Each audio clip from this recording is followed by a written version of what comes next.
Dikisahkan dua orang teman sedang mengobrol di bawah pohon rindang.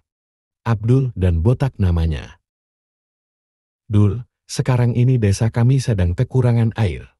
"Proyek Dul," kata si Botak. "Iya, kasihan warga kalau kekurangan air di musim kemarau," kata si Abdul. "Hayo kita berlomba untuk menghasilkan uang yang banyak," kata si Botak. "Siapa takut?" kata si Abdul. Singkat cerita, berhari-hari alam semakin kering. Kedua pemuda itu berlomba untuk bagaimana menghasilkan uang dari menyediakan air. Si Botak menawarkan dirinya pada warga sekitar untuk membayar setiap tong airnya seharga 100.000. "Hayo para warga, karena air ada di hulu sungai yang jauh. Harus melewati bukit dulu untuk mendapatkannya. Aku bersedia membawakannya untuk kalian. Asal kalian sanggup membayarku 100.000 rupiah per tongnya." "Oke warga," kata si Botak. Sementara si Abdul hanya duduk dan ngopi, gak ada kerjaan. Singkat cerita, si Botak menghampiri si Abdul. "Hai Abdul, hayo kerja. Aku sudah mendapatkan uang berjuta-juta dari warga, sedangkan kamu hanya duduk saja. Hayo Dul, lihat nih ototku semakin kuat.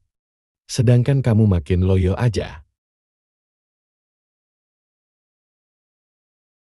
Si Botak dengan semangat 45-nya terus berjuang bekerja. Pagi siang malam tidak henti-hentinya. Dengan tujuan mendapatkan uang dengan hasil apa yang dikerjakannya, minggu, bulan, tahun. Si Botak bekerja tanpa henti. Sementara si Abdul masih belum mendapat apa-apa. Dan dia pergi ke kota sendirian. Ternyata membeli pipa. Singkat cerita, si Abdul mengalirkan air dari hulu sungai yang sangat jauh di belakang bukit, hingga mencapai pedesaan.